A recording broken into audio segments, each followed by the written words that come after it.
everyone. Today we're going to read one of my favorite stories, Caps for Sale. It's a tale about a peddler or a hat seller, some monkeys, and their monkey business. Caps for Sale.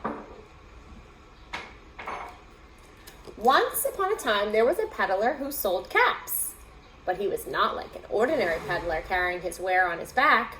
He carried them on top of his head. First, he had his own checked cap, then a bunch of gray caps, then a bunch of brown caps, then a bunch of blue caps, and on the very top, a bunch of red caps. He walked up and down the streets, holding himself very straight as not to upset his caps. As he went along, he called, "Caps, caps for sale, 50 cents a cap."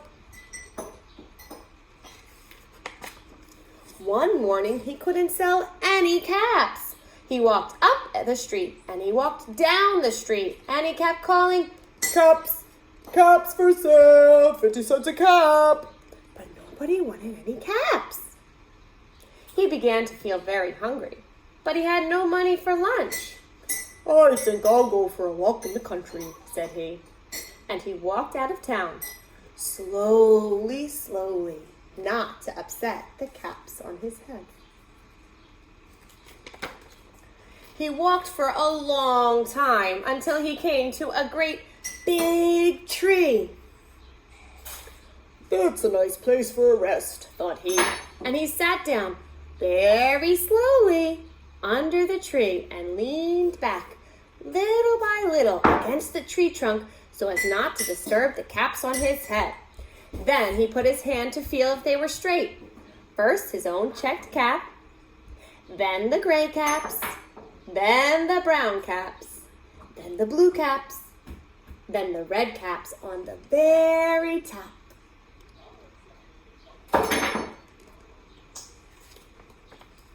They were all there. So he went to sleep. He slept for a long time. When he woke up, he was refreshed and restored.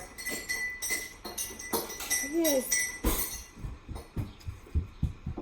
But before standing up, he felt with his hand to make sure his caps were in the right place. He felt only his gray checked cap. Where did his hats go? He looked to the right.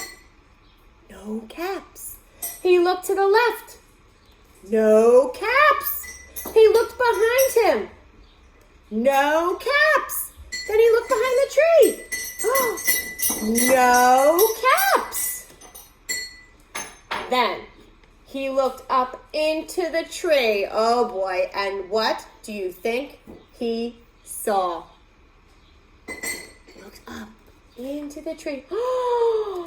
On every branch sat a monkey, and on every monkey was a gray, or a brown, or a blue, or a red cap. Oh my goodness! The monkeys took his caps. They're all smiling. They think it's so funny. The peddler looked at the monkeys. The monkeys looked at the peddler. He didn't know what to do. Finally, he spoke to them. "You monkeys, you," he said, shaking his finger at them. "You give me back my caps." But the monkeys only shook their fingers back at him and said, "Oh, oh, oh, oh, oh, oh." This made the peddler even more angry. So he shook both of his hands at them and said, "You monkeys, you give me back my caps." But the monkeys only shook both of their hands back at him and said, "Oh, oh, oh, oh, oh." Oh boy, are they listening to the peddler who's asking for his caps back? Thank you. Now he felt quite angry, so he stomped his foot and he said, "You monkeys, you better give me back my caps."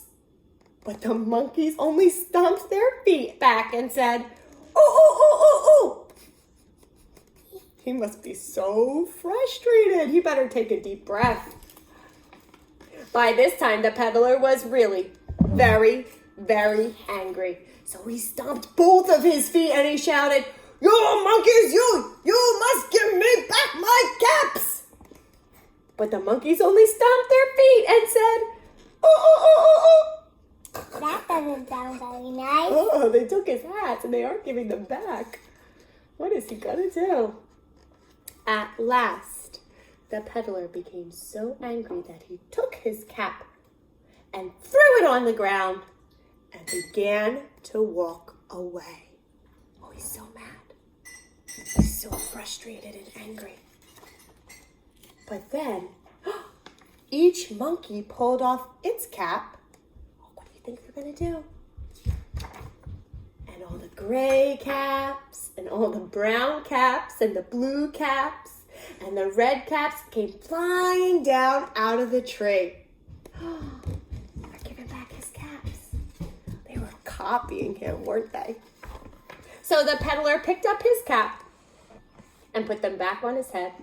First his own checked cap, then the gray caps, then the brown caps, then the blue caps, and the red caps on the very top. How does he put the red caps on the top? I don't know. He must have to do it very carefully. And slowly, he walked back to town calling, "Caps, caps for sale, 50 cents a cap." Why did the monks? The end. I'm going to read that one today. Thank you for listening to our story today. We'll see you soon. About that one.